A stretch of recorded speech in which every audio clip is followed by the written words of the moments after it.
penny.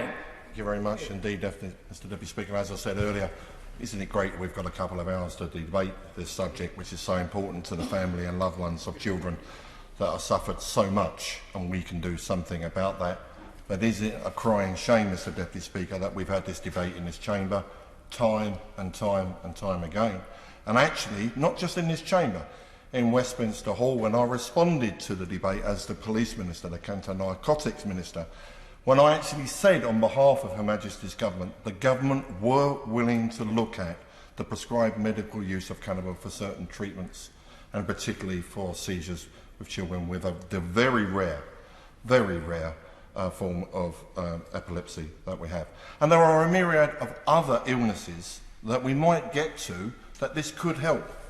But with this closed mind that some members of the medical profession, these so-called experts, these people that took an oath to protect lives, to protect the human beings that they were responsible for, blocking other medics, and as we've heard just now, fewer and fewer medics are able to prescribe, frankly because in many cases they've been scared off, threatened, coming close to retirement now. So what would these parents do? And I asked honorary members in the House this evening, what would you do if you was a parent of one of these children? God forbid. I remember so well Hannah Deacon bringing Alfie Dingley to see me. Alfie was having in excess of 100 seizures a week. I think the figure's actually greater than that, but there's this figure that sticks in my head. And every time that he had a seizure, Hannah and her husband didn't know whether he was going to come through that, because all the other medication they were giving him wasn't working. And we've heard this story from constituents around the country. So look, if I can just concentrate on Alfie for a second. He was given products off-label that were never designed for children to try and help him. Doctors were willing to do that. Products were never, ever medicated for children, designed, regulated for children, but because they was off-label, GPs could write a prescription and they'd give them on the NHS to try and keep him alive in that way, while blocking in other ways is the help he could have had. And I praise the campaign End Our Pain and Peter Carroll and his team that have worked tirelessly over the years. And I will give them an A check because it's very important that people understand he's never taken a penny to run these campaigns. All this media coverage that we've had from lots of famous people, and at the end of the day, it's his team that pushed this, and the bravery of the parents of these children, some out of desperation, but now, as you'll probably hear in a moment later on in my speech, to make sure it doesn't happen to other families and other children, desperate to make this change happen. Now, I made that speech, Mr. Speaker, with the full permission of the Home Secretary at the time, then to become the Prime Minister, the Honourable Lady for Maidenhead, and we started that process. That process then progressed, because there was nothing to do with the Department of Health at that stage. This was a Home Office matter. And I remember going to number 10 with Alfie, and he was his usual naughty self, which was fabulous, because that's what we want our young children to be, to experience life. And we was due to meet at number 10, purely the Police Minister at the time and some of the experts at number 10. And the Prime Minister, the Honourable Lady from Maidenhead, came into the room, sat with Alfie and his mum and dad, and talked to them and said, we will do something about this. We will change the regulations and the law. And to her credit, that's exactly what she did. With the help of the Home Secretary, who is now the Health Secretary, we changed the law. The bit that I'm so upset about is if we hadn't have changed the law fully to move it into the Health Department, other children will be getting that prescription that Alfie and some of the others are getting, because they was not given that prescription free on the NHS by the Department of Health. They was actually given it by a committee within the Home Office, Mr. Deputy Speaker, because we hadn't moved it across because of the legislation. So it was done by committee based on evidence that this was going to save this little boy's and subsequent other little boys and girls' lives. And then we got this impasse. They got the prescription free. There's not thousands of children out there. This is a really, very rare condition. And it moved across to the Department of Health, and it stopped. They carried on getting their free prescription, but even though prescriptions were being written, they could only be written as private prescriptions, and we've heard about the cost implications for families trying desperately, from all means, to raise the money to get this prescribed medical use of cannabis. And there are different types, and we can go into the different mechanisms with what's in the window, but at the end of the day, that's a doctor's decision, not a politician's decision. And believe it or not, I had to phone the Home Secretary several times and say, there was a family at Stansted Airport, at the passport, at customs control, who are having the medication taken away from them, even though it was perfectly legal in this country to have that product. So they'd raised the money, mostly went to Holland. They went to Holland, they saw the specialist, they went to the pharmacist, they brought it back, and then had it taken away from them. And then, believe it or not, Mr. Deputy Speaker, when we eventually got them agreed to let them have it, they tried to charge them for the transport of moving the product back to the family. Now, that's ignorance and a lack of knowledge and a lack of whatever else. But we're beyond all that now. We are now in a situation where the families, and I spoke to Hannah fairly recently, the mother of Alfie Deacon. Alfie is what you would expect to be a boy of that age to be. He can ride a bike and he can have a relationship with his sister that he's never had before, and vice versa. At times he's a naughty boy. Hey, that happens. Isn't that what we want for our children? And yet our families are still in this limbo situation that they have to raise money, beg, borrow. I'm not going to do the word steal, but you know where I'm coming from in the House this evening. They have to desperately try and do it. The power of government to buy this product, instead of it costing them £2,000, we know that if the government bought the product, it would be vastly cheaper. It's not going to cost the NHS £2,000 prescription. We know that. Of course I'll give away. Again, he's making a powerful and passionate speech, and I really thank him for the work he did in the Home Office and in pushing this through. But does he share my frustration that actually in other countries, in Germany and many other countries around the world, the manufacturing is coming up to speed of very well-defined products that could be exceptionally helpful, but with this impasse that we have here among the medical profession, it's going to prove almost impossible to introduce these products here, even though, based on the evidence that we have, that they're perfectly safe.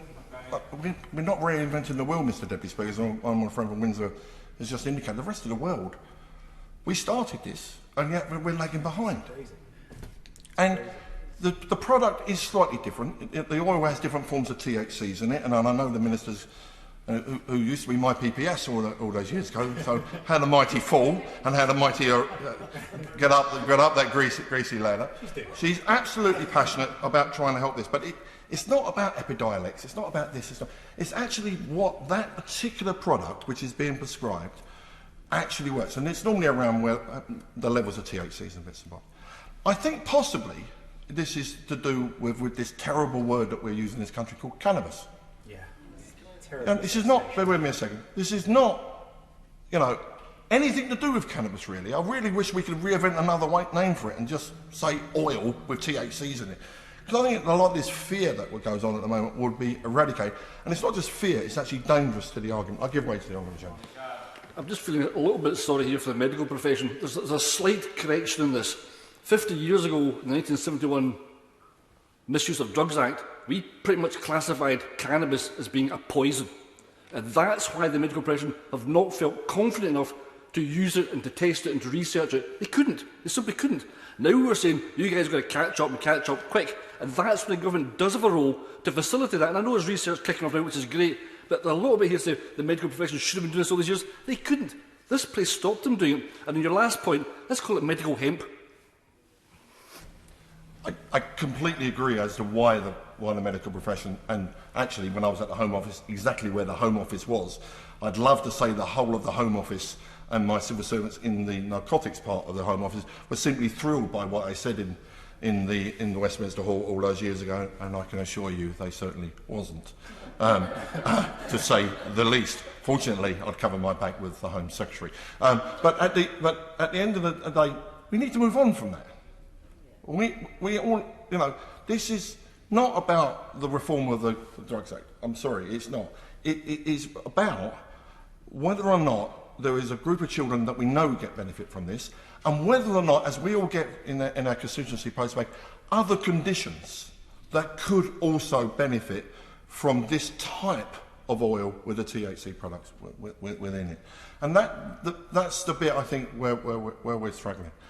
And I think, Mr. Deputy Speaker, as we debate this again, we need to roll this back, if we can, for a second, to talk, as I started in the start of my speech, about children. Children who deserve the best start in life possible and just happen to have been born with a medical condition that the medical profession, in their infinite great wisdom, haven't quite got an answer for. But part of that answer, and it doesn't alleviate, I think one of the things that the parents said to me on many occasions, it doesn't take away the condition, it just lets them live a life close to normality as possible. It's not normal because you're dropping, bear with me 2 seconds, and I'll be happy to give praise to the Honourable Lady. It's not normal because you're dropping oil on a little boy's or little girl's tongue on a daily basis. But as normal as we can get, I'll give way. I thank the right honourable gentleman for giving way, and on the very valid points that he's making, it was a pleasure to serve with him as co-chair of the APPG on medical cannabis under prescription. But the point he is making there about children, we have Bailey Williams in Cardiff, who is the constituent of the Honourable Member of Cardiff West, and the issue there is they become no longer children after 4 years, they become adults. And now he is 18, and how will that change for him in a different health system, you know, a different rights? And I just wonder what my honourable friend, right honourable friend, would say to that. And my right honourable friend, who was brilliant co-chair with me all those years, there's many things we agree on, tiny few things we don't agree on, so we agreed on most of the things. You're absolutely, Mr. Speaker, the honourable lady is absolutely right. I have a constituent now who has turned 18. And it's not the THC component that particularly helps her, it's another medical component. But they then come out of one part of the health service, professionals, and then they drop it. There is a little bit of a transitional period. But actually, there's very, very little research based on the evidential base that is there for them when we go forward. And we need to take that sort of evidence to go forward. But can I just touch for a second on what has been said to me by senior medical people inside the Department of Health? We need to do trials, Mike. We need to use placebos. We need to find out whether this actually works and whether it doesn't work. What parent on this planet is going to take their child off of a medication that actually works with the risk that they get a placebo, have a seizure and die? Is that where we are in the 21st century, really and truly? We had a debate earlier on, and a statement from the Vaccines Minister. We are world leaders in doing medical things. We've done things in this country that no one dreamt possible around the vaccines. And yet, we're talking about giving placebos, and they were serious. I can tell you the parents were very serious. I can't repeat some of the comments I got from some of the parents, but quite rightly they said, I'll speak politely on their behalf, not in a million years. Let's put it in those terms. So what we've got to try and do, and I know the Minister is going to do her level best, but this is not about the government taking over Epidiolex. This is not about the government having a... Yes, they need to pay for research, and I agree with you on the gentleman, absolutely that they need to pay for research, and the amount of research in this particular area, it could change the whole way that pain is addressed and get away from so many opioids, and perhaps if we could get into this little territory. But actually just trust in the expert that is actually written the prescription for a child that may well die if he doesn't get that oil on prescription with the THC component. That's the closing. I'm sorry for intervening on the right honourable gentleman again. Thank you, Mr Deputy Speaker. But the NHS keeps asking experts, but these experts are not experts in medical cannabis. They're experts in the condition of epilepsy, but have no insight into it. Where is the foresight and the vision to help these children with intractable epilepsy? And the narrow-mindedness, Mr Deputy Speaker, as I alluded to earlier on in my speech, were people that are given an oath to protect people and protect children. That's why they're in the medical. No one goes into the medical profession, I wouldn't have thought, to hurt people. But at the end of the day, we have a group of children, not thousands, Mr. Deputy Speaker, but we have a small group of children whose parents are just crying out to say, please listen to my specialist. Bear with me a second. Please listen to me as a parent trying to save my child's life. I give way for the last time. I would thank my honourable friend for the good work that he did as my predecessor on the APPG role. Would he agree with me that given that there's such a small number of children across the country that suffer from severe forms of epilepsy, that a temporary measure would be for the government to be bold and simply cover the cost of these private prescriptions until we develop that proper framework along with the science that demonstrates conclusively the efficacy of this medicine? And I couldn't agree with my honourable friend stronger. That's what we did in the Home Office, which is why Alfie and some of the other children got their prescriptions paid for by the NHS. That's what we did there. We set the committee up and we did it.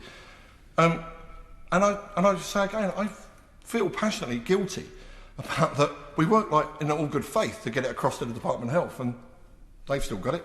They feel guilty. They feel that other children should be having the benefits that Alfie's getting.